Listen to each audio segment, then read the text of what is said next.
So while we can't have Kit here today, we do have Rome. So I want Rome to come on and do his introduction.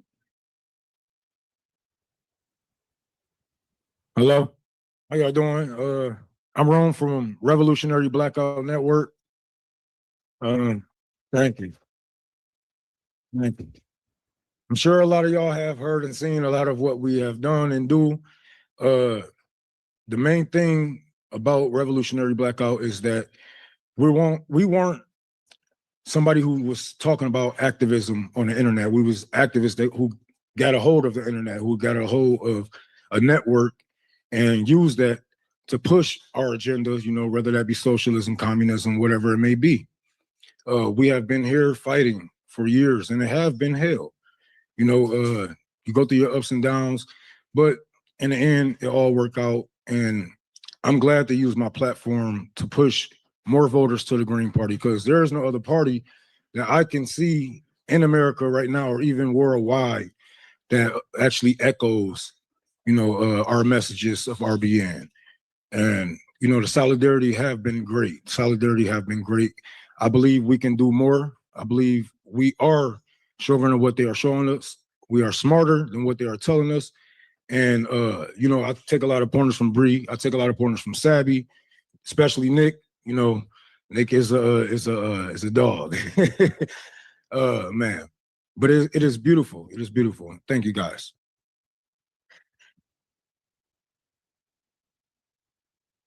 Hi, I'm Briahna Gray. I host a podcast called Bad Faith. Before I introduce myself, I do really want to second how great RBN is and really validate that the independent media system can be extremely cliquish and very insular, and your sort of status and how much face time you get and how much people are aware of you is largely dependent on who is willing to bring you in.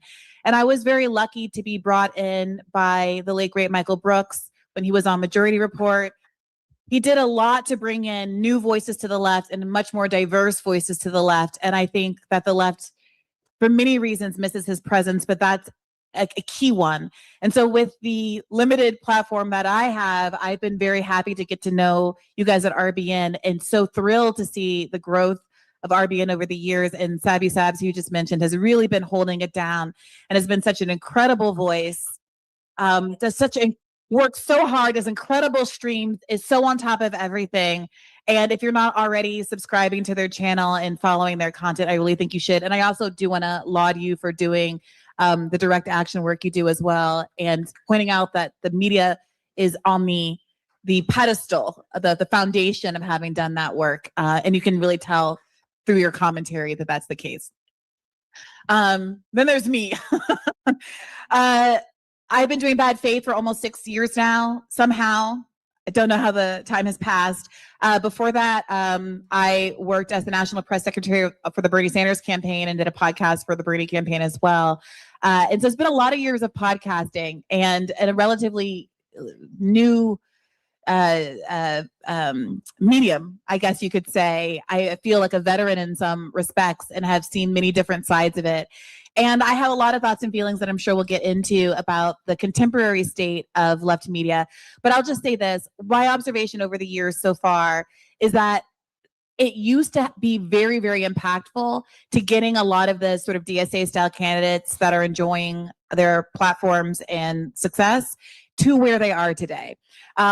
It is maybe getting lost to history that when nobody really cared or was watching or paying attention to AOC, it was Glenn Greenwald having her on at The Intercept that was a big first, and Jimmy Dore as well, big first interviews for her, and helped to generate excitement among the left for her as a campaign. I think the consolidation around Bernie in 2020 and 2016 also happened with the left media infrastructure, and the left media infrastructure grew with the Bernie movement. The consequence of that, however, is that as many of us have sort of grown beyond the Bernie movement, there has become a sort of bifurcation within the left media infrastructure where a lot of, frankly, the larger channels that have more influence are seemingly, from my perspective, more invested in sort of championing what they perceive as wins electorally among DSA candidates instead of doing what I believe their job is as journalists and media critics is, which is to offer commentary, pushback, critique, and not just sort of fluffery. And so I think one of the challenges that independent media has is how to still benefit from the infrastructure that had the capacity to do a lot to boost the left movements of yesteryear, and negotiating these tensions between people who feel perhaps a more of a solidarity or sort of a team commitment to more establishment left politics versus those who have been willing to be more critical. Yeah.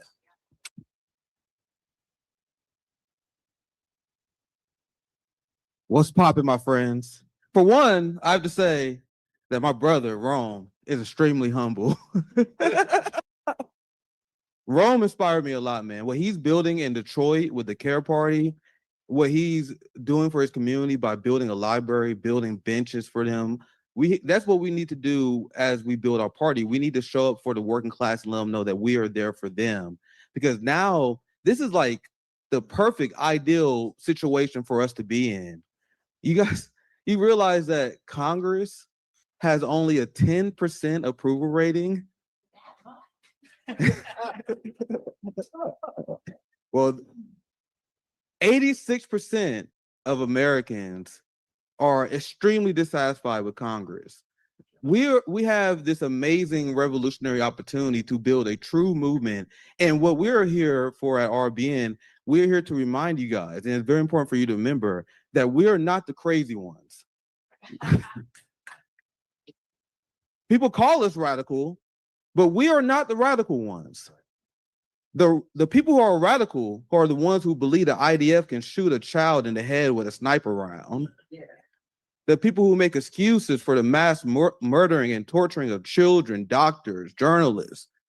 They are the ones who are crazy, and we are in this unique opportunity to build something. And at RBN, we are trying to blow past the gatekeeper class. You guys know who I'm talking about. Their number one job is to tell you, despite the massive. I think this is recycling. Yeah. Where does it? So do. Man, I was just getting my groove too. That. As I was saying, despite the massive unpopularity of Congress, 86% of Americans who oppose Congress, you have a record amount of Americans who are ready to build a third party. There is a gatekeeper class who exists who tell you that now is not the time. The time wasn't during the financial crash in 2008. That wasn't the time. The time wasn't at the start of the Trump administration, the first Trump term, the rise of COVID, the genocide in Gaza. Now is never the time. At RBN, me and Ron, we looked people in the face and we said, now is the time. Woo.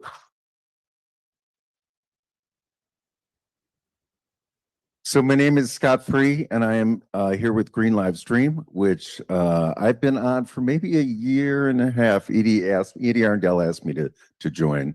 And first I got to say is like, I'm extremely honored to be here with like my heroes. I'm gonna cry a lot in this episode. I mean, seriously, Rome and Briahna and Nick. Oh my God. So I think really we kind of base our show a lot on the content from the three of these folks here, and we'll play clips from all of you. And so I think the point of Green Live Stream, and yes, we come out of Illinois, but I think the point that we wanted to do was to have a media presence within the Green Party. And this was much due to Kalia Fitzgerald also kind of pushing us to think in that concept. And so we want the Green Party to have a place to go to find out what's going on. And so what we do is we have two purposes. On Wednesday nights, we interview candidates and we interview people who are very active in the Green Party across all 50 states. And the other thing that we do is we present on Sundays the news of the week, which is again a lot of clips and just talking about the issues at hand for that particular week, which we find is a nightmare every week. And so I just feel like it's really important for the Green Party itself to have media. And I am hoping that what we want to do is really get this concept across to the Green Party that we are a huge number of people who could ourselves be promoting the Green Party. And so I have a little list. I mean, I could just start naming. So we have so many incredible candidates in the Green Party, and these people they are stepping out there and they're doing the work. I couldn't do this, but they are really, really doing the hard work of becoming a candidate and trying to push the Green Party to become the party of the United States. And I'm just going to name some names: Sheila Fazy, Pete Karras, Jordan Conley, Paige Rearing, Michael Dublin, Justin Phillip, Victor Martinez, Andy Ellis, Marlon Duran, Greg Stoker, Espoir Ngabo, Edie Arndell, Griselda Romero, Gary Swing. I could go on and on and on. But my point is, I have all of those names. Everybody should know those names. And I could list 50 to 75 more. Everyone should know those names. And in fact, if you are on social media, you should be going to their campaigns, liking, sharing, and commenting, because we have a huge media force here, right? We have a huge media force. We just have to activate it. I mean, there's nothing that gets me like my head wants to explode when I go to a candidate's social media post and there's 2 likes. I just want to like, so, but we could change that. And so I think that's part of what Green Live Stream is about. We want to promote from within to really, we got to legitimize our own candidates because they're just as good as those other people in those 2 other genocide parties. So that's my spiel for right now.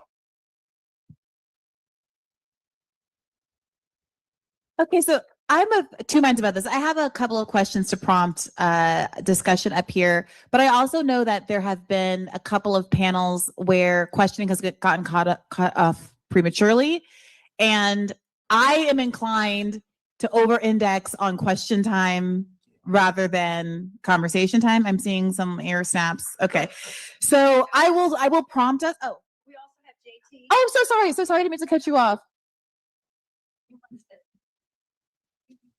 You didn't cut me off at all, Briahna. I got here late. So hi, everyone. My name is JT Siskowski. I'm a reporter with Status Quo News. I was supposed to be there in person with all of you, but unfortunately, I could not be there because I am here in Madison, Wisconsin, at the scene of where Corey Ruiz was shot and killed. Our whole thing at Status Quo is that we do on-the-ground reporting, sustained on-the-ground reporting, where we lift up the voices of usually working class people, the voices that tend to go ignored by mainstream media coverage. Our tagline is we cover the stories that corporate media covers up. And so this is why I am out here instead of there with you, is I am out here covering one of these stories. I actually live here in the Madison area. And so but now I'm like basically living out here at the memorial where Corey Ruiz was shot and killed, just here behind me. So in terms of like big thoughts about media, I gotta echo, I would probably just echo what everybody has said on the panel so far. And then, I'll see what Briahna has in store for us in terms of questions and the like. But at least my initial takeaways are always to kind of just build off of what was just said, is that I think everybody needs to be a media department unto themselves these days. You cannot wait or hope or try to court individual media coverage. If you do that, you will just wait forever and you will never get your message out there.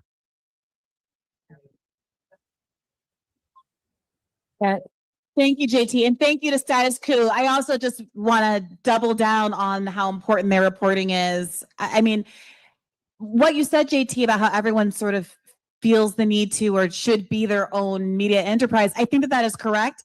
But it's also such a challenge because, as I'm sure you know, the expense of that undertaking, having the same reach as some of these more funded institutions, the fact that you at Status Quo are able to keep up in the way that you do and make news the way you do is really exemplary. And I think it's an important question how the left, given its limited resources, can start to do some of the same things. I mean, I'm asked all the time, why aren't you breaking points? And I'm like, I don't have breaking points money. Like it requires, I mean, as a studio, a set, all of these kinds of, you have to hire people to do lighting and sound and camera work. And it really takes a village to put a show like that or Rising on. And so I do think that it is necessary. I don't I'm sometimes asked, why don't we kind of combine our resources in certain kinds of ways to try to get something like that off the ground.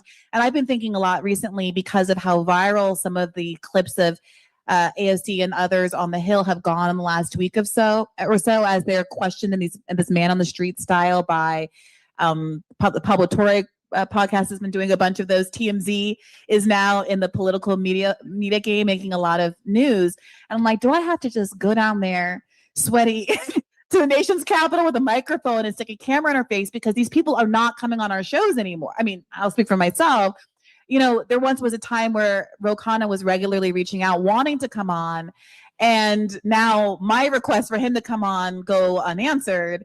And I think as we're getting closer to 2028 and people are getting into I want to be president zone, they're not playing as fast and loose with left media and the reputation that he has for being willing to go anywhere.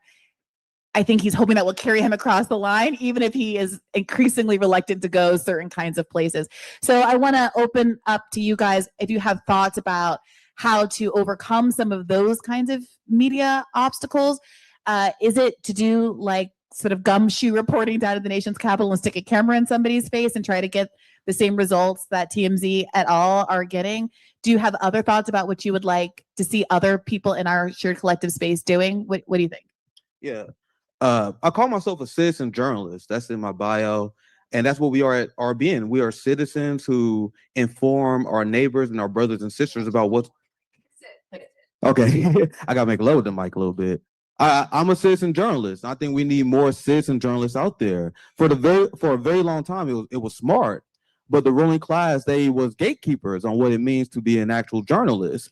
And you've seen the consequences of them attacking who is a journalist, what is not journalism. We've seen what they did to Julian Assange. It's very important for them to gatekeep that. But anyone who has a platform, anyone who has the ability to inform, you're a journalist in yourself. And we need that mass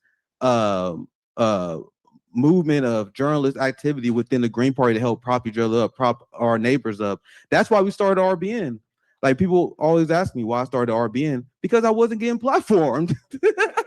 And then the second I got RBN, then people started platforming me. You got to build your own backyard, your own movement, and then we come in coalitions with each other. That's why I'll reach out to anyone who is working outside of duopoly, anyone who's anti-capitalist, anyone who's anti-imperialist, anyone who's actually want to make a change. And we have the platform, we have the technology, we have the resources to do this. And it's actually very intellectually enriching. The conversations that I have, I meet people from all around the world, and that go back to what I mentioned to you guys before, how having these conversations, I spoke to a few of you guys, and then we mentioned how it's kind of therapy. It's therapy for me, it's therapy for you guys, and just being able to meet and have these conversations with other people, I cannot stress enough, is very intellectually enriching to do that. So I implore as many people do as possible. You don't have to be like a giant YouTuber. You don't have to be like a big Instagram star, but building your own community and make sure that your community is informed, that we all have a mission statement, and we want to accomplish that mission statement, and also coming together to just, to be honest, provide working class propaganda, anti-imperialist propaganda, because they are consistently feeding the American people, feeding people in Europe false nonsense propaganda. And when I see the American people, like, just for example, turn against the state of Israel, that's another great opportunity for us as well, because we're not crazy. They're not crazy. They're seeing the mass murdering of children. They're seeing Israel completely disregard international law. That's why it's upon us to come together and say, I'm way more than just free Palestine. I don't know about you guys. I'm justice for Palestine. I'm revenge for Palestine. One last thing before I pass to the rest of the panel, because it's important to remember that war crimes, there's no statute of limitations for war crimes. And there's over 20,000. Hey. Alice, I'll jump to that.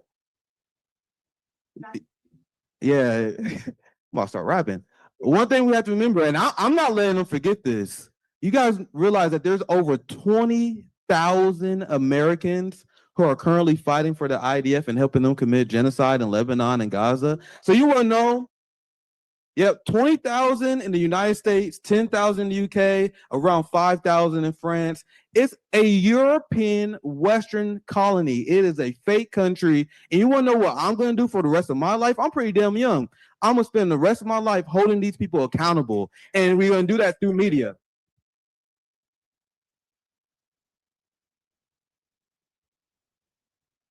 I just want to say, years back when I first started putting my activism online, I had less than 300 followers on Twitter and probably like my family on Facebook. So no matter how, don't never feel like you don't have power, like you don't have influence. If it's in your heart, if it's in your mind, imagine that in millions of other people. And there's people out there who think like you every day. They want a change, but you have to show them examples. If you want this to happen, you got to show them that it's possible, because all we hear from, even the DSA left, the NATO left, you hear from, the liberal media to the conservatives, that we can't do anything to change this. We're too late, or we can't have a third party. If you want change, you got to get up. And if you're disabled, talk your shit. Because people are listening.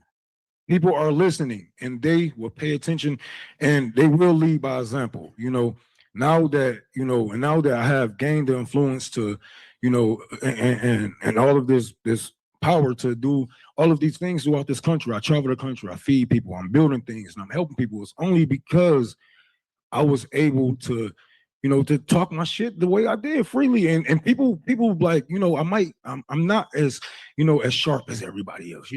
I might not go on so many podcasts and do all these interviews and whatnot, but what I do is it comes from my heart. If I'm doing something from you, it comes from the heart. And, one thing I was working on is some propaganda for the Green Party. And if you have a chapter out there, I will build a bench for your chapter. You can put it in front of your buildings, you can put it out there, but that's one thing that we are missing is on-ground propaganda. Because one thing I have noticed, like when I build my benches, I'm going to make sure that I'm pushing my agenda. I'm going to make sure that the people who's going to benefit from this know it came from me. Because if I was just to put a bench out there or anything and it's just nameless and it's just there, they're gonna think the city did this. They're gonna be thinking the city, and you're gonna have people voting for the city council and all this crap. No, it didn't come from them. It came from us. It came from us because it's for us. So it's by us, and that's the message that we should have. So, and I mess with the Green Party because, red and blue just make you purple in the face. And that's why you should just vote green.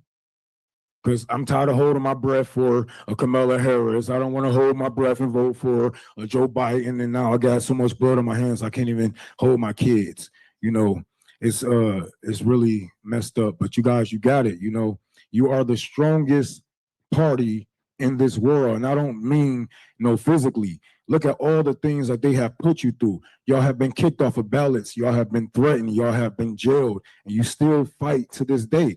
And you have to show the people who is fighting, because it isn't the Democrats, it isn't the Republicans. They are actively fighting against you guys. And once they know who's leading the charge, they will get behind you. But for right now, people are propagandized to follow the leader and not be the leader of their own.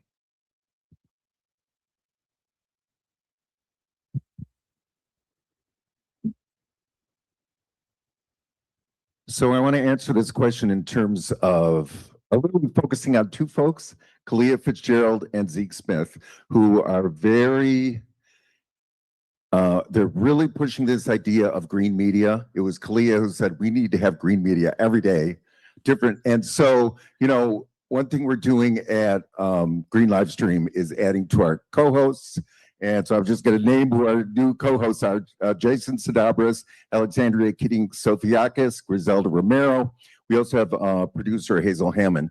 But I'm bringing that up to just say we want to expand the voices, and we want, especially Kalia and Zeke, want other people to create their own platforms, and that we can tie them together. And because people are sick of this Scott and Edie show, right? And so we really want to expand it. And we want, because it's really important that we become our own media empire, right? And yeah, thank you. And then the other thing that I wanted to work, I was working with Jordan Connolly a little bit from Hawaii. He's running for Congress in Hawaii, about really working on kind of taking from Nick again, hotspot videos, just the hotspot, I'm sorry, in the lab cooking. Just, you know, this style that's kind of in your face and short videos. But I want the Green Party folks to be doing these. And so that's another project that we're going to be working on. I'm working with Jordan Conley, but just the idea that, yes, we can't do this stuff ourselves, and you will not be alone, because if you do a podcast, we've got places here to create, you know, the environment and to be able to share these things around. So thank you for that question, because that really got me going. JT, I want to throw it to you. Also, not to over direct your answer, but I am curious. I'm sitting here realizing I don't know a ton about Status Quo's origin story. And I, as someone who was interested in doing more of that sort of direct reporting content, I am curious if you could tell us a little bit about at least what you know of how it got started and what are the logistical hurdles and benefits of taking that approach to left media. Yeah, so Status Quo was the brainchild of my boss, Jordan Sheridan. After he left the Young Turks, he started his own outlet, Status Quo News, which was meant to be a coup against the status quo, hence the name. And he just made his whole thing about going on the ground in various places around the country. Most famous for him was probably Flint, Michigan, where he reported on the water crisis in Flint years, now a decade after a lot of corporate media had given up on it or had stopped caring about it, and really just built the brand out of that with just himself, a cameraman, and an editor.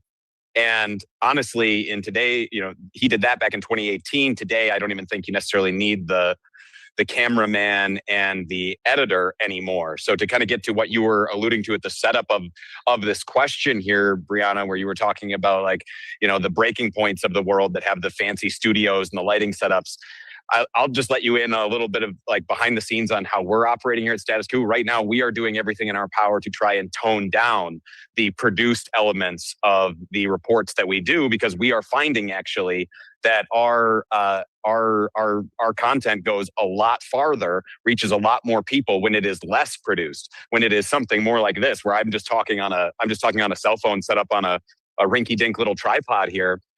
This kind of raw footage on the ground stuff is going a lot further and having a lot more purchase with people, because they see it as a lot more authentic than that overly produced stuff. So you don't need, in fact, I would tell you explicitly not to go and invest in, thousands of dollars worth of camera, lighting equipment, set up a whole studio. I would tell you, do not do that, because you're only going to be hurting your own reaches within these algorithms. What we're finding here,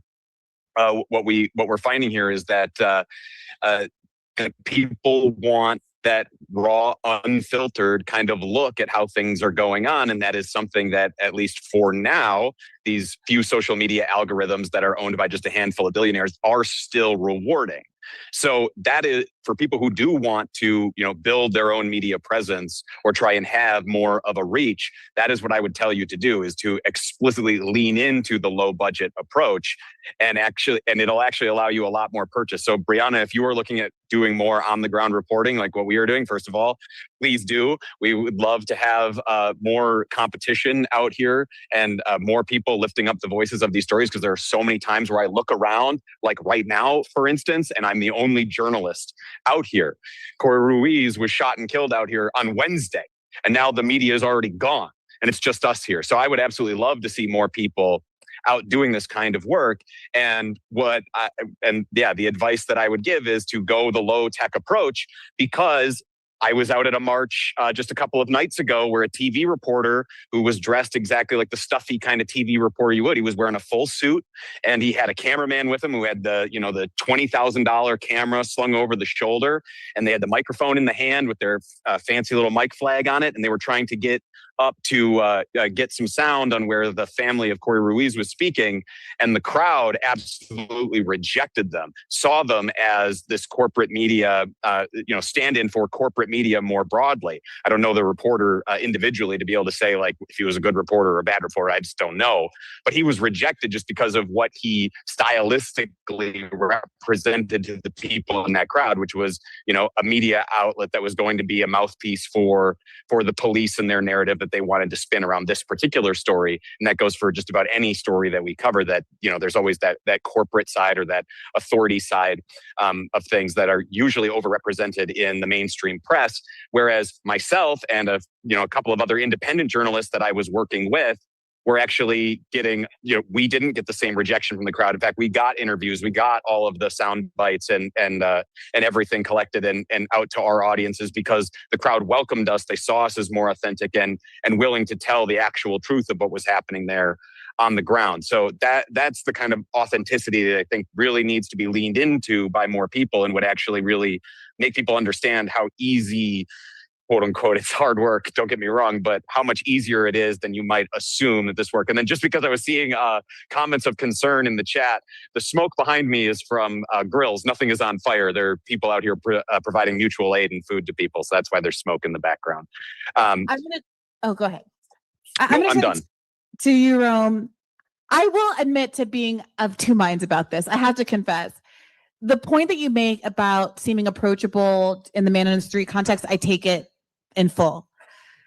I personally feel torn because I feel like the place that I've occupied in this media space is to try to put some sort of imprimatur of authority and legitimacy on views that are seen as radical and illegitimate.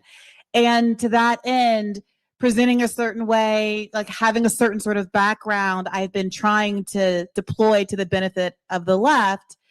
And so I do feel pressure to, also I'm just too old for TikTok, but like I do feel pressure to get a certain kind of setup and also to try to get back into traditional media when the opportunity presents itself, which is usually only in the context of like a Piers Morgan interview. That's the only, legitimate, but at least you get these clips where it looks professional and you can send it to somebody's mom who reads The Atlantic and watches CNN and be like, this is a legitimate source, this is a legitimate person, this is a legitimate podcast that maybe you should tune into. And I think that, many people play many different roles in this space, but I do, I just wanted to throw out there that,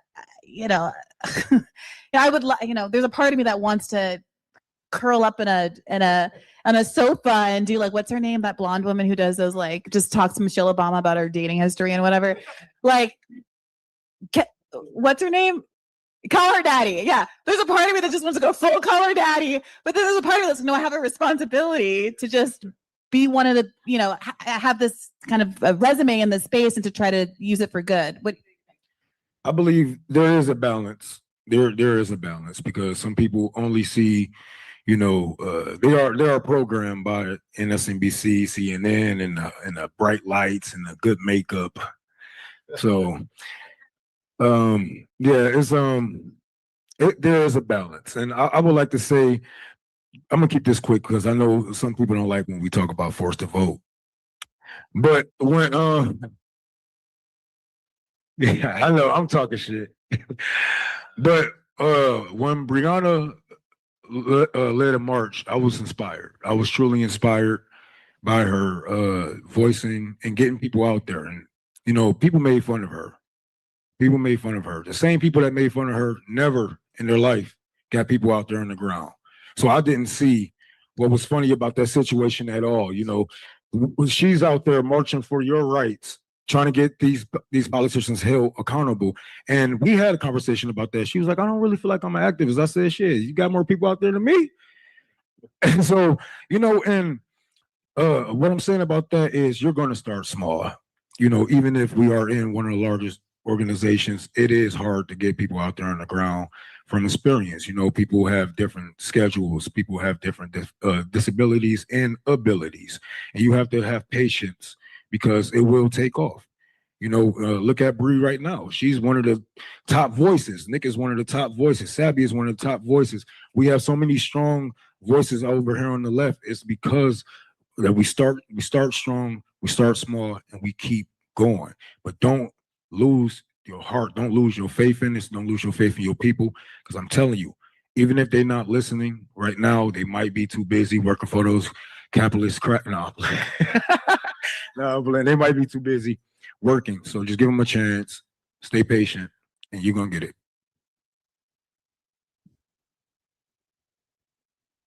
Yeah, it's super important for us to let our voice be heard, because during Force to Vote, we put the progressives in a position where you choose to fight with us or you choose to assimilate yourself within the establishment. And the choice that they made was obvious. We're seeing it now with Zohran Mamdani blocking primary challengers into Hakeem Jeffries in a time where Hakeem Jeffries is helping fund a genocide. Pre-endorsing him for speaker. So I don't know about you guys, but I'm ready to fight. I'm not. That's the difference. That is why many people was intimidated by RBN, because we was demanding people to fight. No more tranquilizing drugs. I want to build something. I'm not into reformism. We are way beyond that. You move beyond reformism when your government start killing babies. That's just the reality. This system is not going to allow any reform. It's an inherently genocidal and racist system. The only way we can defeat that is by building our own movement, showing up to communities and actually improving their lives. The message that comes from the establishment progressive media, which is why we had to start our own, was that you had to fight for small incremental change within the genocidal Democratic Party. And they've been doing that their entire lives. Bernie Sanders got gray hairs, 80 years old, haven't accomplished anything for the working class. Just been saying the same thing. There's these clips of him ragging about the duopoly and oligarchy for 30 years. No accomplishments for the working class. So I want to look at historical examples. That's what we do at RBN, because it's very important for us to have an intellectual working class. I'm trying to educate people about history, about what has worked before. And what make reformists extremely frustrated is their inability to look across the border to see what worked elsewhere, especially in the United States. We have a country just to our south, Mexico. Do you guys know who Claudia Sheinbaum is? These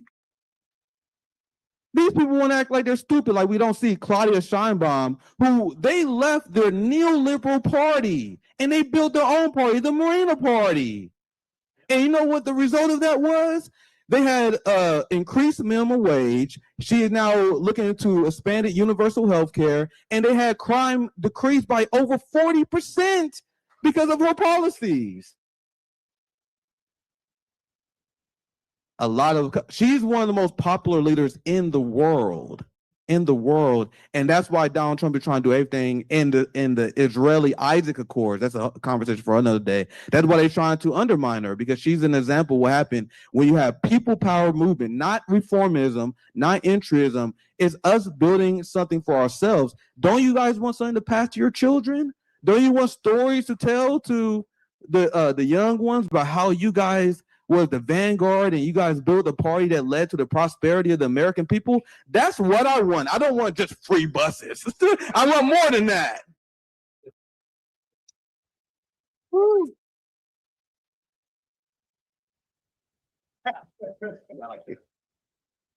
One of the things that we try to do at Green Live Stream, at least I try to push this concept a lot, is the normalization of genocide. The entire Mamdani campaign was about the normalization of genocide, because what they did was they found this really talented guy and they got him to stick a D by his name. And what that meant was now everybody can start to think, wow, this Democrat's great. Wow, he's so great. He's wonderful. He put a D by his name. He said, you know what? I'm kind of okay with that genocide because I'm going to work in the organization that committed it. Right? 15 months. Yeah. 15 months of pure genocide. And he's like, I'm okay. And I'm trying to fight people who just talk about the Democratic primary like it's some cute contest. People, these are murderers. You know, in our laws, an accomplice to murder gets put in jail. I mean, how close can you be to murder to sign the bill that sends the bomb that gets dropped on the Palestinians? You can't get any closer, you know? And so what we are trying to do is to push that idea on Green Live Stream that we can't allow this stuff, stop the normalization of genocide. Stop saying, oh, well, this Democratic candidate says really nice things. Folks, I mean, I really criticize anyone in that party who did not resign. What are you doing there? You know, I mean, it's like, I'm a really nice person, but yeah, I'm working in the John Wayne Gacy party. I mean, it's like, what are you doing? I've said enough of it. Never forget that Zohran Mamdani has said multiple times that his ambition is to save the Democratic Party. Yep. He's the best gift to the establishment has ever seen. I saw at least one hand. Are you guys ready for questions? Oh, many hands. And I'm going to cut. Also, JT, sorry, I didn't mean to, if you wanted to weigh in on this last little bit. No, okay. All right, he's gold. I'm seeing golden. I'm like, no hand gestures. All right. I saw yours first, and we'll come over here next. Do you oh. Hi, Nancy Wallace, Maryland, running against Jamie Raskin. Woo! A lot of the liberals, neoliberals, et cetera, in my very wealthy western portion of the district won't touch me. That's fine. The Eastern District is the real America, the 50% or the 99%. It would help me if you would endorse Green Party candidates, but I'm wondering if that would impinge on your sense of impartiality, or are you willing, if I could go out and say I had your endorsement? So it's a little bit of a question and it's a little bit of a request. Oh no, don't get it twisted. I am not impartial.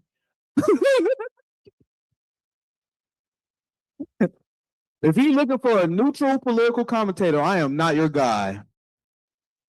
I am unapologetically in support of people who are running against the duopoly, running on an anti-capitalist, anti-imperialist message. You want to uplift the working class while dismantling the police state and taking care of our environment. If you support that, you have the endorsement of RBN, period. And I would love to speak to you guys.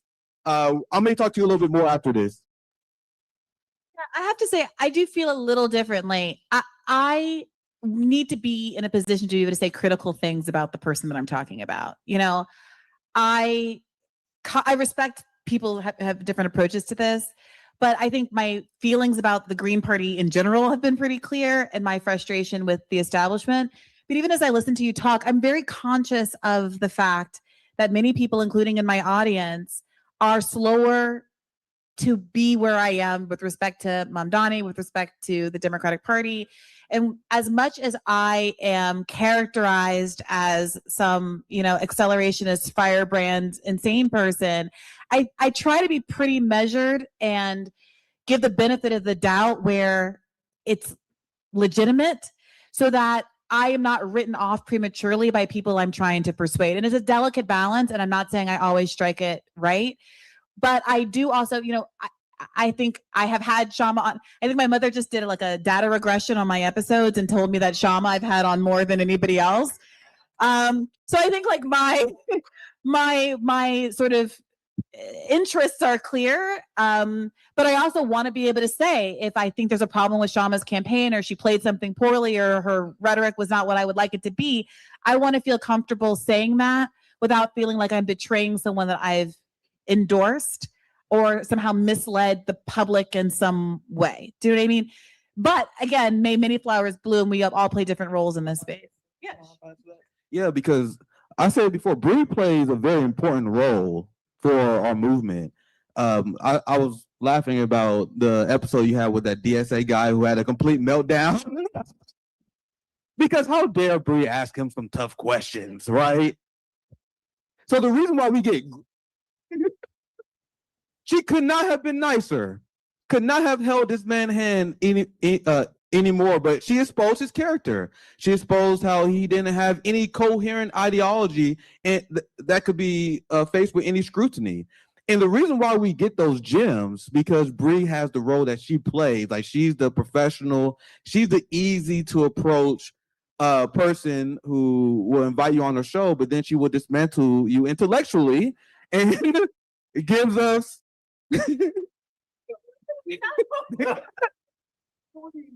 So that person probably wouldn't want to come on my show. We all have a role to play in this movement. I live in Missouri, fam. You guys know I have great success talking to extremely religious people. There are a ton of MAGA people I relate to. You guys know who I struggle with? The person I struggle with the most. Rich white liberals. They will slam the door in my face. So we need a Briahna Joy Gray. We need to talk to me. Do you know how I think it's Chuck Schumer has this like imaginary couple he's been talking about since the 80s that's like his kitchen table issues. I forget the name of this couple. I have a version of that, which is like an ex's parents. In my head, I'm always thinking, well, what would they think about this? Like the Atlantic reading, highly hyper educated, like thinks they know everything. Alex Katsanis, who wrote the book Propaganda, who's a really fantastic criminal justice advocate and public defender and stuff. He has a line in his book about how the person most susceptible to propaganda is this hyper educated liberal because they have such a confidence in their own intellect and how much knowledge they have. And so, yeah, that is the person that I'm thinking of always, and with a lot of frustration. I would say, you are running to be a politician. So if I give you my endorsement, I'm going to keep my eyes on you and I'm going to keep my hands on your ankles because I'm going to be able to pull your feet back down to the fire anytime I please. So, hey, I'm going to give you my endorsement, but don't mess up. JT,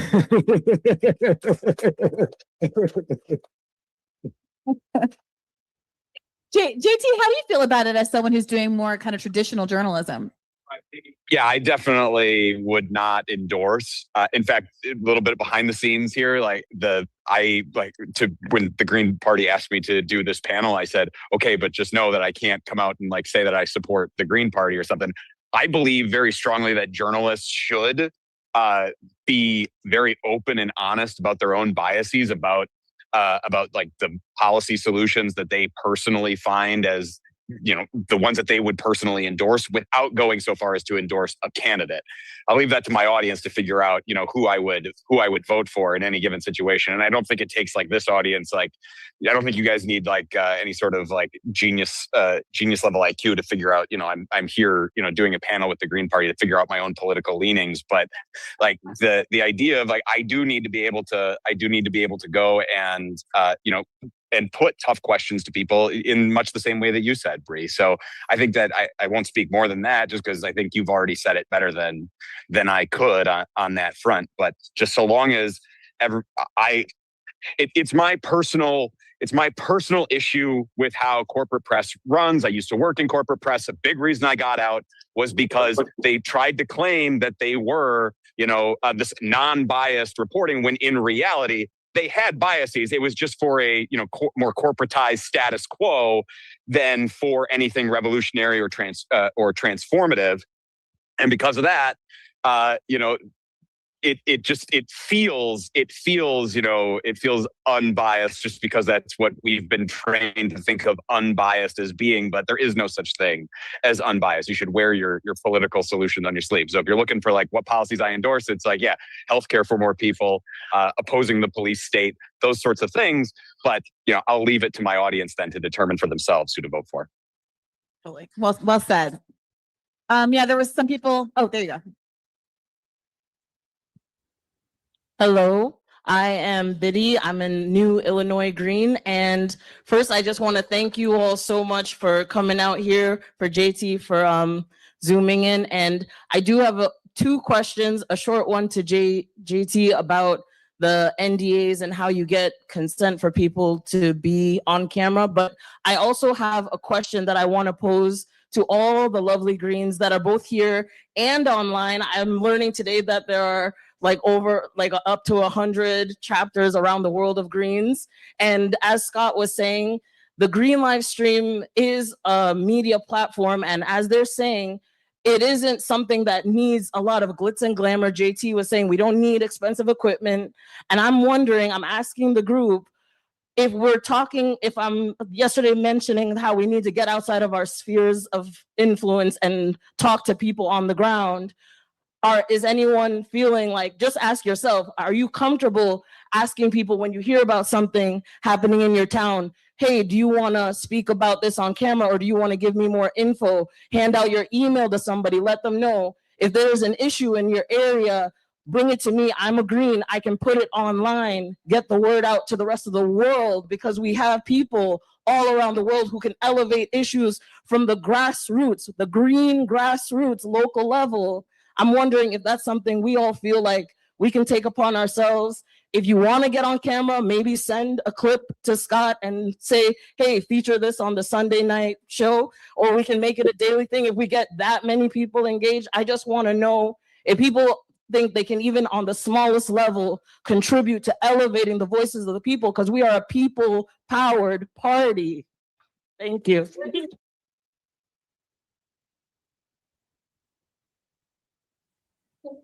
So I suppose I'll field that. I'll field Sorry, the. JJ, I think we're going to take two in quick succession. Oh, do you want to go ahead and let him answer that? Or were you doing the thing we were taking a couple at once? Oh. Okay, yeah, let's do a couple at once.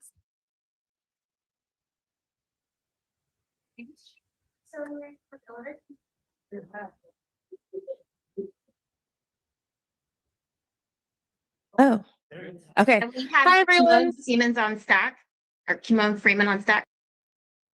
Cool beans. I'm Chibu with Illinois Green Party. So I was wondering, since you've already brought up breaking points, like I'm a premium subscriber and we do Ask Me Anythings like every week with them. And several people, now not just me, have brought up that we've wanted to see you, in particular, Briahna Joy Gray, along with several other people. And so I've been curious why they haven't done that.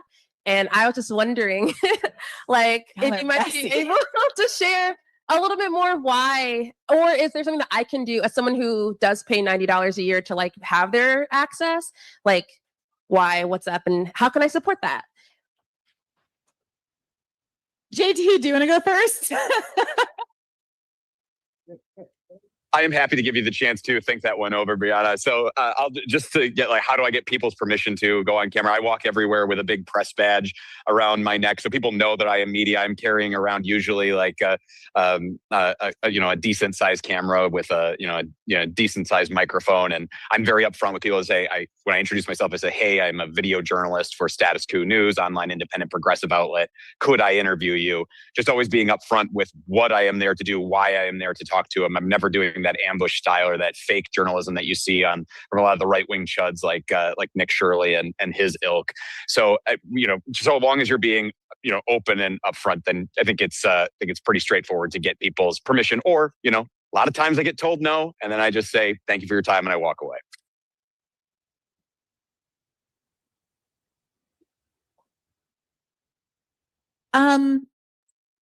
I saw that clip. Sabi, I think, had clipped it or was circulating it, where during the Ask Me Anything, folks were asking why they hadn't had Shama on. Shout out to everyone who asked enough to get them to have her on Monday. So I'm really looking forward to that interview.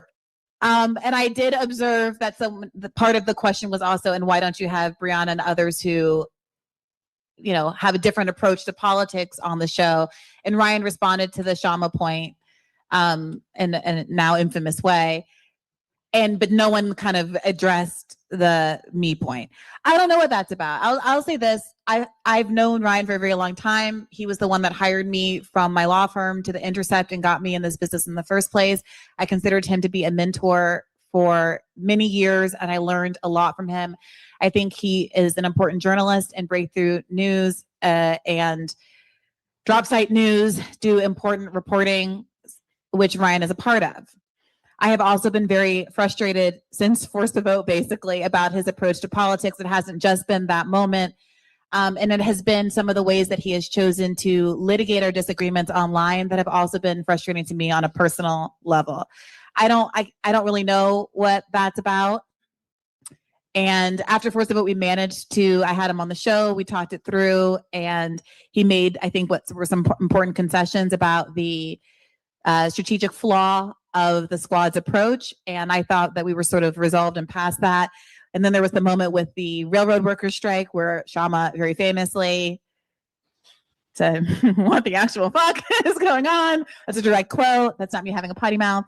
And you know, and now there was this stuff about Graham Plattner, and there was this weird episode where he was fighting with that 18-year-old on my podcast. I mean, there's like a bunch of these little dust ups, and I'm not really sure what that's about. And here's what I will say. I do think all of these little fights are made better when we are in the same room talking to each other. And so what I feel like is more frustrating is not the disagreement, but the inability to resolve it, because there is a certain amount of what feels from my perspective like gatekeeping. Like, I don't have to resolve it because I have this platform, but I don't have to let you on. And I feel like I can shut you out and freeze you out and never have to address the complaints, even when they're coming from my own audience. And so I do think it's important that people who are part of the Breaking Points community, made their voices known, because but for that, I don't know that there would have been a reversal on the decision to have Shama on. Or maybe that's wrong. Maybe Crystal was always open to it and it was only just a Ryan thing. Maybe Sagar was always open to it, but it was always just a Ryan thing. I don't know. And I can't know as long as they aren't talking to me about it. And also, Ryan's defense, I will say I have not reached out since this latest Shama dust up. My feeling was that I'm not trying to rock the boat before her actual interview on Monday. But I do think it's incumbent on me to try, because I do value those relationships. And I do think that left media is so small and sort of balkanized already. And I don't want to contribute to that, even if I do sometimes have human feelings that I'm negotiating. Just quickly, once again, I'm not trying to discount the work in journalism that Ryan Grimm has done, but you guys realize he wrote a book, and that book name was AOC and a Hope for a Political Revolution.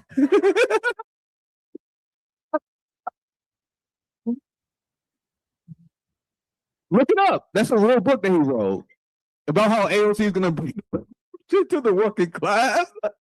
So these people will always, and I mentioned this on our panel last night. This is embarrassing. There's an active, and once again, I expect Bree to be nice about this because she had to maintain the relationship. We need her to be able to socialize with these people. I'm not gonna be able to socialize. Like, it's not gonna happen. I'm not gonna be platform. Yeah, I'm just saying. There's a class whose their number one job, especially after the genocide in Gaza, is to keep the anti-Zionist movement within the Democratic Party. And anyone who is critical of the squad, anyone who's critical of progressive politicians, they will cut you out. So what does that say about them? I'm not going to beg for their attention. They value worshiping and protecting a politician more than they do establishing relations with the working class. To me, that says everything about them. Yeah, and I will say, I think I mentioned this yesterday, I apologize, but I was just so gobsmacked by this. How even Jeremy Scahill kind of had to push back against Ryan after that Ro Khanna incident, where even Ryan was like, well, I think Ro actually agrees with us in his heart of hearts. And Jeremy was like, he literally said, using these words, it is not our job to fluff up the politicians. And so it doesn't even require, I don't know. I do think that for me personally, a line has been crossed where I agree with you, Nick. I have felt I've been obviously more outspoken the last couple of weeks about my frustrations with Ryan, because what might have been ambiguous before, and if I call it out too early, then I seem like I'm the bad faith actor. You know, that's the dance we're always doing. If you said fraud squad too early, then you were mean and you were unfair and you were bad faith. Okay, well, the name of my podcast is supposed to be ironic because I'm not supposed to be actually in bad faith. So I'm always looking for the tipping point where I feel like it's, appropriate for me to say, this is crossed over from you looking like you have bad judgment to you're actively, intentionally running cover for something that you know is not advancing the interest of Palestine, the left, whatever it is. And I personally have gotten to that point in the last couple of weeks, in large part because of the Shama debacle. So I have one right here, and then we're going to go to Freeman in the chat. So one here first. Hello, my name is Moade from New York State. And my question is actually very similar to Biddy's. Actually, she might have answered some of the parts of the question that I had, because my question is about independent citizen journalism. As everybody probably knows, the videographer who filmed the murder of George Floyd was a 17-year-old girl child. So these are critical events that happen that are filmed oftentimes just like coincidentally by just whoever's nearby. And really my question is, how can the Green Party reach out to make itself an available platform so that we can actually have a more centralized and yet decentralized in its very nature network of people who are citizen journalists, so that we can platform a decentralized network is what I'm trying to say. And that's pretty much exactly what Biddy was kind of saying. So I guess really more about that process. I would like to also know the answer to that question. Thank you. What I would start with is creating an operation, creating a class of people within this group of Green Party, you know, who wants to do this. Because one thing, people always come to me, they be like, I want to join the CARE Party. What can I do? Like, I'm like, well, nigga, what can you do? You know? Because if I tell you to go build something, you're like, I don't know how to work it too. I'm like, what the fuck? You know, so if there's people in the Green Party who wants to do these things, who wants to, you know, be a part of the media and push more things for the working class and more reporting on the ground, you have to have a people in their hearts of hearts that wants to do these things. Because if you put a person if you put a person in charge of these operations who really should be, you know, building or, you know, doing something in healthcare, it's not going to last. It's not going to last, and it's not coming from the heart. You got to have people out there that wants this to work. And once you get your organization going, everything, all your ducks in line, is gonna fall in place. Everything is gonna fall in place. RBN will be here. Bree will be here. Sabby will be here. I can't speak for Sabby, but I'm pretty sure she is not shy of Green Party candidates. So, you know, you got your backup. You know, you got your backup. Just get your organizations ready.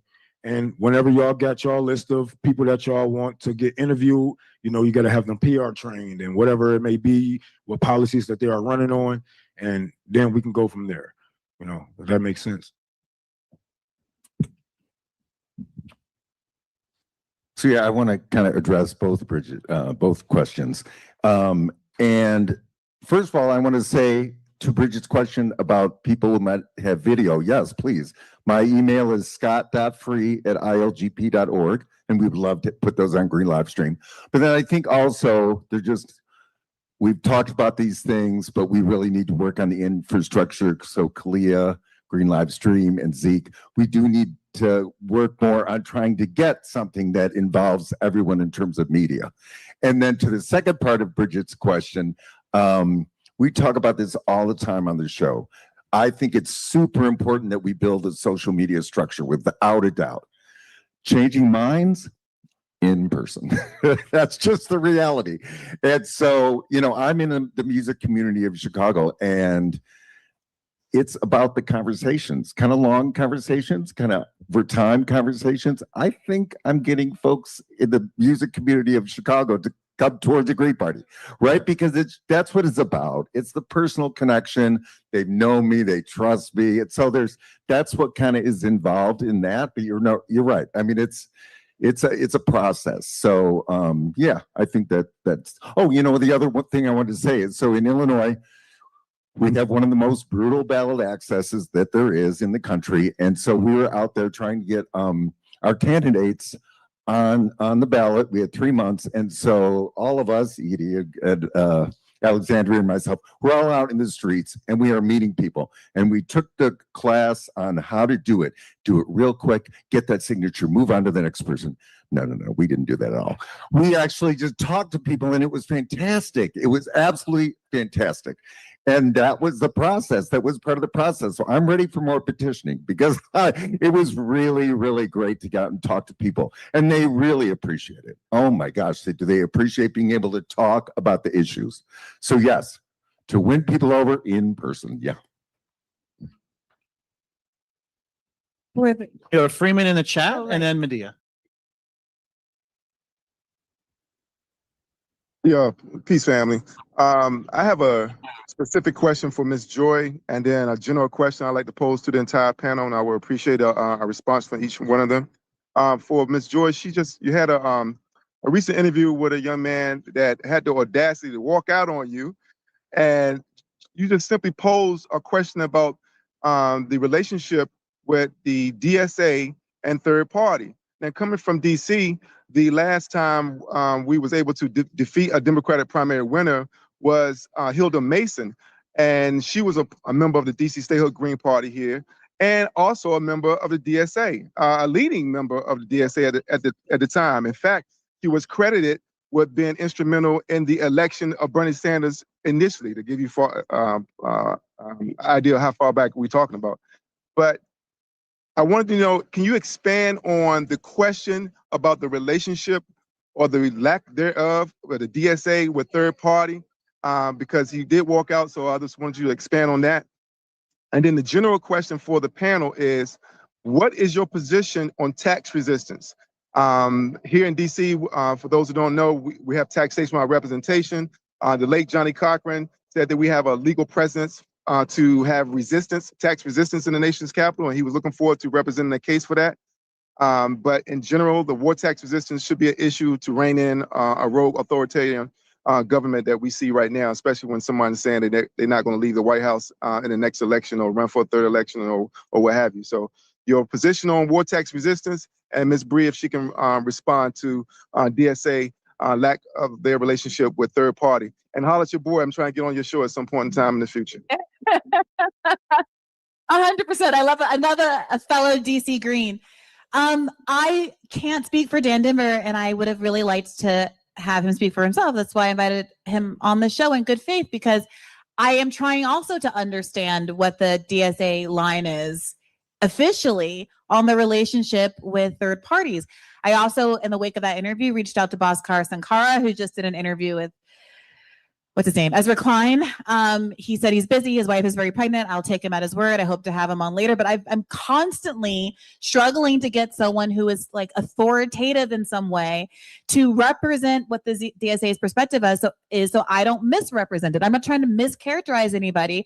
And I know there are many people who are in the DSA who feel differently from DSA leadership and who work for green campaigns and who feel a lot of solidarity, and who maybe, there are races where there's a DSA person who maybe doesn't make it through the primary and there's a green person on the ballot. And I think in an ideal world, there would be an identity of interest between these campaigns, and people could roll over and say, okay, we didn't win in the primary. Let's focus our interest on having our efforts rather on having our interests represented in the general through the Greens. You can imagine all types of solidarity coming through. I was very frustrated with the DSA's choice to endorse Tom Steyer in California when there was a Green Party. Like all of this stuff, I can sit here sort of steaming in my, one-bedroom apartment about it, but I would like the DSAers to actually just say what they believe, and then they can be on the record, and then the membership can disagree, and they can either change policy or have people flee the DSA and maybe come over to the Greens. But they are benefiting, I think, from strategic ambiguity on this particular issue. So yes, I agree. I think it's very unclear. And I think the emotional response, look, the first 10 minutes of that podcast I spent fluffing up Dan Dimmer, and I meant it. Like, I think The Dig is an important podcast. I've learned a lot from The Dig over the years. I listen to it on my long runs. They're very long runs because they're very long episodes. Like, I had him on because I really wanted to know what he thinks. And my approach to all of these interviews is I'm open to being wrong about, I'm fully open to being wrong about some of the stuff.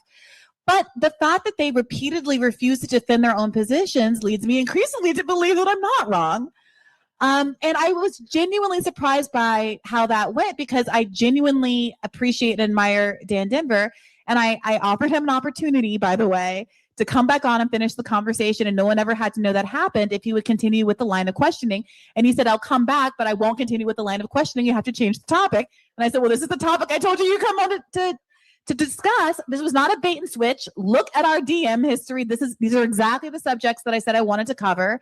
So I guess this is what it is. Like, I'm not trying at any point to make anybody look bad or come off badly. I'm not trying to ruin Dan Dimmer's reputation. And to Dan Dimmer's defense, he stayed off the internet and hasn't said anything about it, unlike Ryan Grant.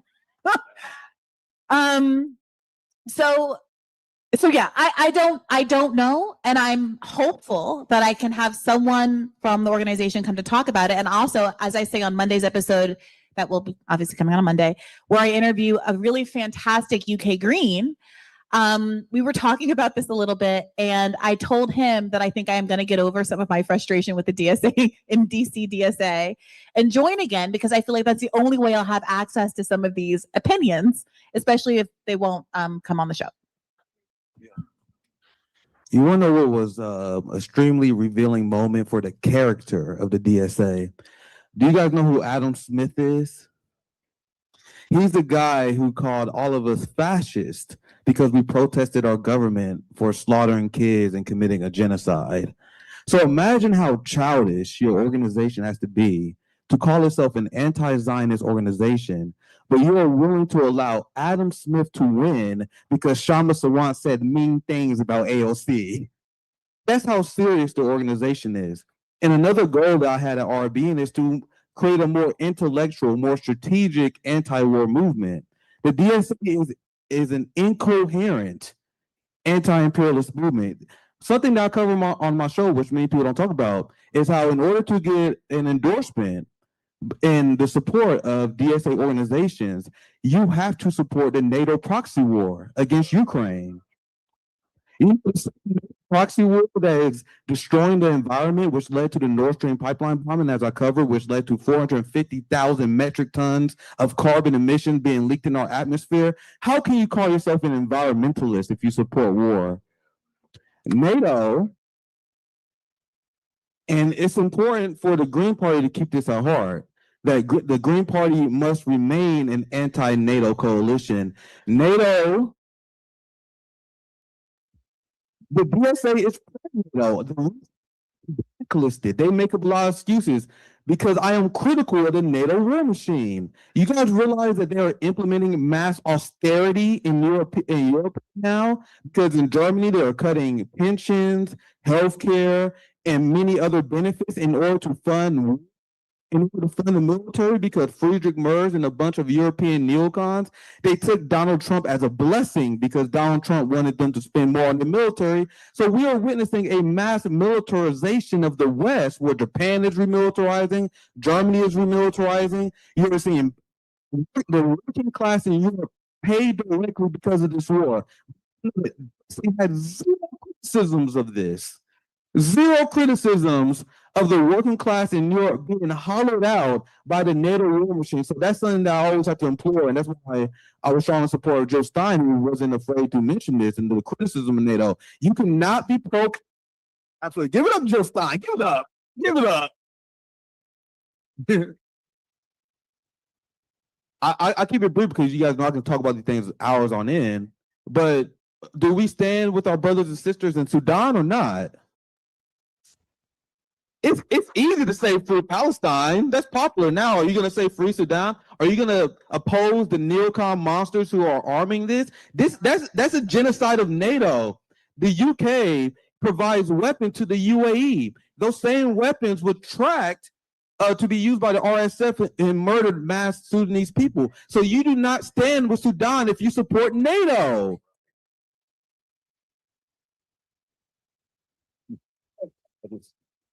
I just want to comment about the tax resistance. I'm certainly for all types of resistance. I am a revolutionary. I have no idea how that might happen. It might be in the form of a collapse, but something's going to happen. And my experience on Green Live Stream for interviewing people in the Green Party for like, a year and a half is that we're in the right place, because we have the right people. And again, I have no idea what's going to happen with this. I can see it with all our catastrophes simultaneously happening. But I know that I'm in the right space because of the quality of people in the Green Party. I'm really, really hopeful about our chances to survive whatever happens.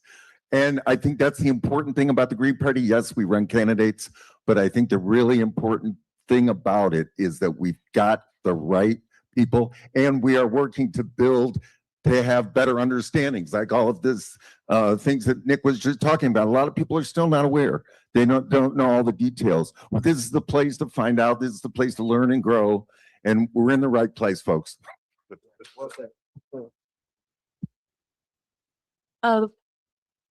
Sorry. Anybody else want to talk on taxes or no?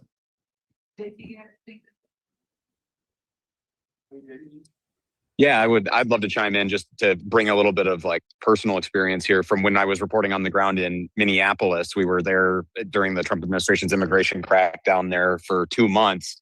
And I think the narrative that's commonly advanced about what happened in Minneapolis is very lazy, where it is that the Trump administration killed Renee Good, and then it doubled down, sent more agents, killed Alex Preddy, and then backed off. But I think that really minimizes the fact that the day before Alex Preddy had been killed, there was a general strike of sorts in Minneapolis. That economic pressure exacted a much heavier toll than I think it was ever given credit for, because it was very quickly swamped in the news by what happened with Alex Preddy's death. But coming out of that day of the general strike, there was a bunch of corporations based in Minnesota, like big ones, Best Buy, Target, 3M, that all signed a joint letter. It was a pretty chicken shit letter to my eyes, but they did send a letter to the Trump administration demanding some kind of change to conditions on the ground. So it was the corporate overlords were really, putting their thumb on the scale with the Trump administration and enacting that that economic pressure had really won out there. But there was an insane amount of organizing that went behind that to even achieve that one day of a general strike. So the idea of doing anything with taxes or any form of resistance, I mean, and I always feel like this is like the cop-out answer for anything on the left, but who's going to organize it? And what is all the work that needs to be done there? Identify for me some leaders, give me an actual movement that I can go and lift up on a program like ours. And I am happy to, cover it and to, play that role of the media and amplifying a message. But first, you got to get it to that point. The War Resisters League has a long time program on how to be a tax resistor. And there's obviously going to be small. Could you repeat the question? Oh, sorry.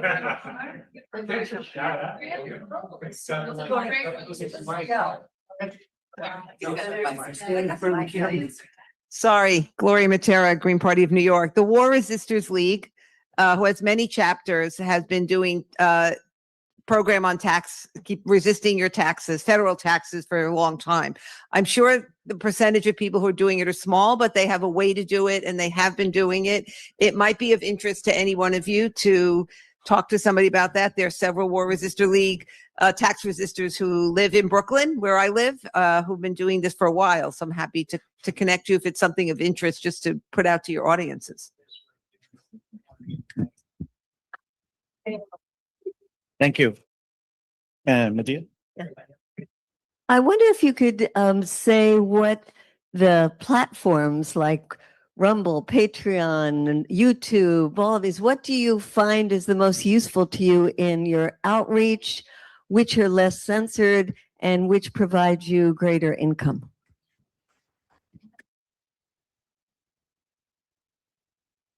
Yeah, I was banned on multiple of those platforms a few times. I'm still surprised that our YouTube channel is still up. It's a miracle of God. But to answer your question, I also do work for Hotspot for about 2 years now. My brother Nico House and my great friend David Houdain, he's an amazing Pan-African reporter. We cover geopolitics in these short bursts, 2 minutes. I have my long streams where I have like Joe Steinbree, Ron. We have a conversation for the last like hour or two. Not everyone has that kind of attention span. So I hit a lot of these high, like on a lot of these issues I'm talking about, like Sudan, UAE, Israel, like a lot of things that the working class need. I put those in like short videos, and that helps us reach the younger generation. So whatever like format best suits you. Like there's some people who enjoy longer form content. There's some people who are better at doing short form content.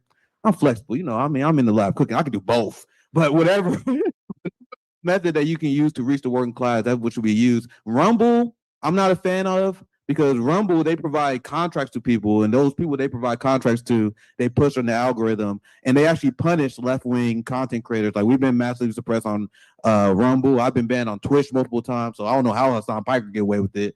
But I've been banned every time I start a Twitch channel. We get banned. So it's really hard to have the politics that we do while also trying to keep our message contained to what the ruling class wants to say. But that's the best we can do. I've been banned. We deal with problems on YouTube, all the social media. It's a challenge that we have to deal with. Yeah, I've had over 20 Twitter pages.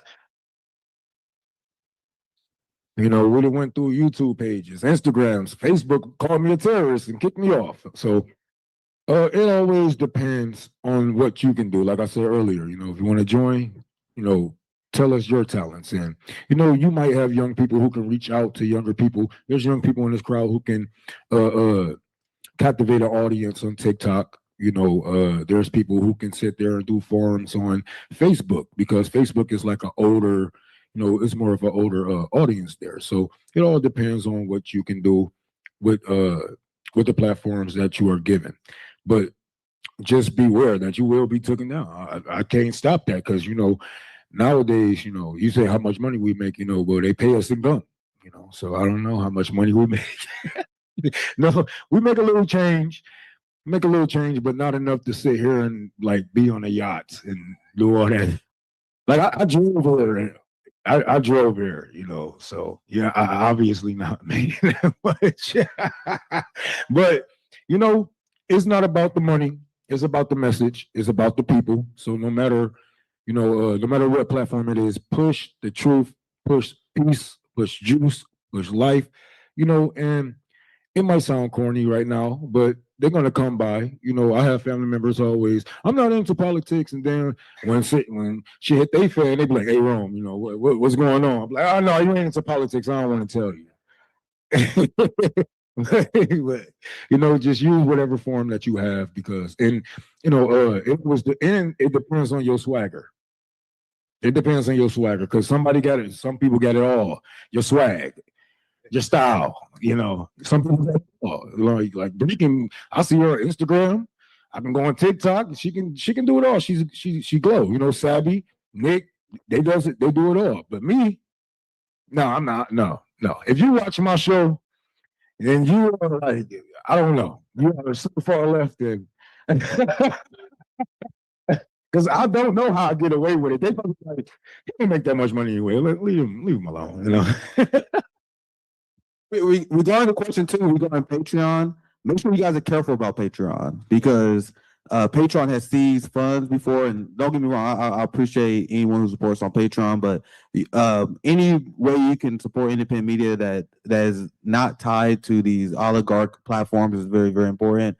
And in order to do this kind of work, like I wanted to revive like the working class journalists. The people who are considered journalists are like these Rachel Maddow types who live in ivory towers, who would never be seen among the working class ever a day in their life. Like there was a time where journalists was ordinary working class people. So I told my people, like, man, I just need my lights to be on. Like I don't need for much. I want to take it back to the working class. I don't need a lot of money, but we need to be independent. And that kind of support, Patreon is important, can help us keep us independent. But we gotta be careful with these platforms, because there's only so much they will allow us to get away with. Anyone? Very quick. Green Livestream is a political party podcast, so we don't take any money. But we don't monetize. But the nice thing about that is then when you watch it later, there's no commercials. So I'm going to give a plug to that. So that's my time to plug. Please subscribe to Green Livestream on YouTube. So yeah, at Green Livestream ILGP. Thanks. I would say, yeah.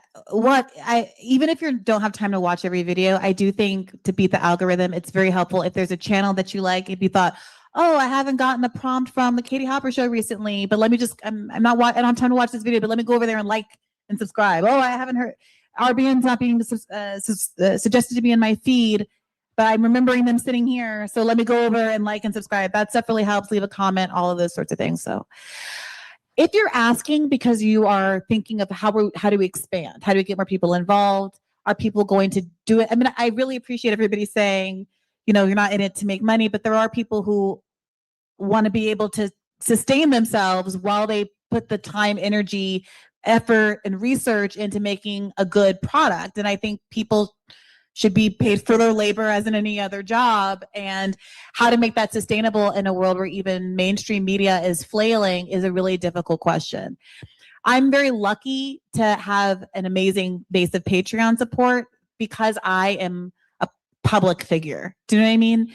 Rolling off of the Bernie campaign, plus starting a podcast with someone who was on the most popular podcast on Patreon at the time, made it so that we had like a good foundation that has, not remained the same, but has sustained and can sustain me so that when something happens, like getting fired from Rising, I'm not trying to keep my job by muzzling myself. I had the freedom to know that it was coming and to say what I wanted to say anyway. And so I don't want to be flippant about the importance of money in that situation, because what, would it have affected my behavior? Would I have had to go back and work at some law firm if I didn't have the basic Patreon support?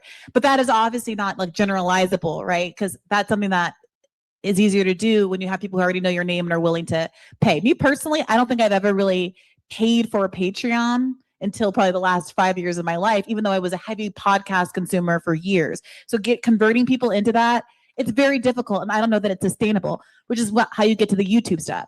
Me personally, I don't make money on YouTube. Because to me, it's like the algorithm is so overwhelming. One day, all your videos are getting 70,000 views. The next day, you're struggling to break 10.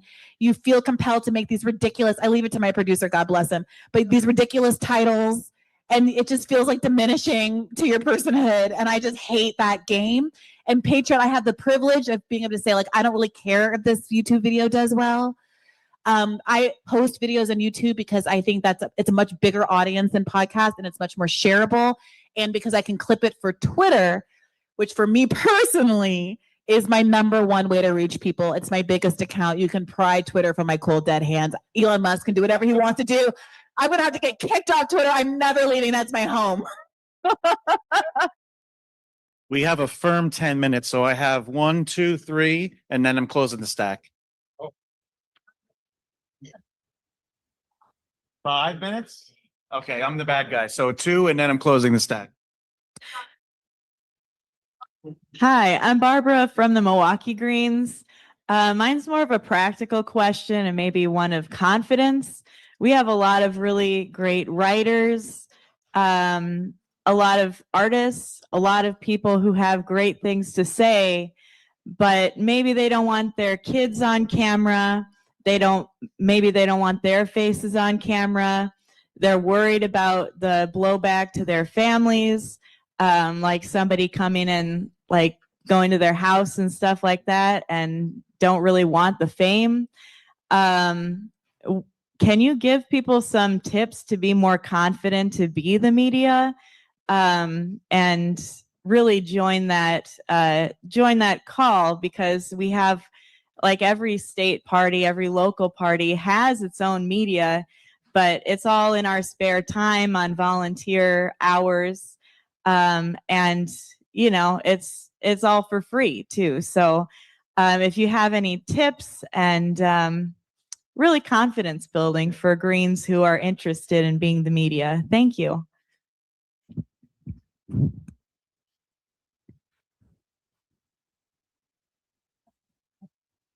Question. Maybe. Last question. My name is Jim Cushland. I'm from the Ohio Greens. I'll try to keep it as quick as I can because I know we're running out of time and everything. I've personally been inundated with all sorts of things from previous workshops of how I can help out and rejuvenate not just my state's party, but in general. And a lot of what you guys are saying right now, and maybe I'll come find some of you like after this and later on the evening, because maybe I should just go ahead and try to build something of my own on one of these types of media things. I mean, after all, I did run a sports radio station for like a decade, and I've been on air, and yes, thank you for that one. So I guess I'll try to throw my hat in the ring, but I am not a tech savvy person and things of that nature. So I'll come find some of you later through the evening for some pointers. Yeah, thank y'all. To the first question, everybody don't have to be the face of the movement. There's a lot of people in the background of RBN, a lot of people in the background of Tour for the Poor, and a lot of people who actually does work for Tour for the Poor. They are disabled. A lot of them are poor. They can't move around as much as a regular person can, and it's sad. Not regular, but you know what I mean. But yeah, it is sad, but everybody has a role in the revolution. I honestly feel that everybody has a place and everybody has a role in the revolution. So no matter if you are just, You know, like Nick like to say, bake pies, you know what I'm saying? You know how to bake pies, but do what you can, you know, because we only have so much time. We have so little time to ourselves, you know what I'm saying? Be damn the whole organization, you know.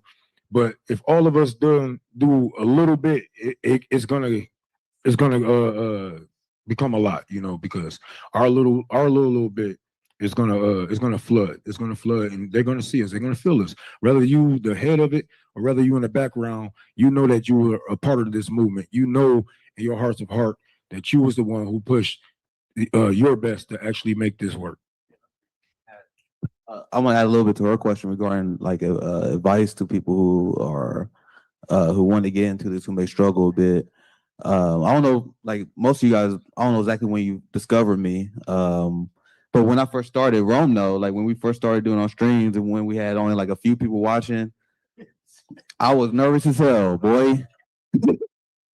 Like I was not the guy that you guys know now. Like if you was an old school OG follower, you guys remember my old Twitch streams? Well, my name is Nick, and I support Medicare for all. I think we should take.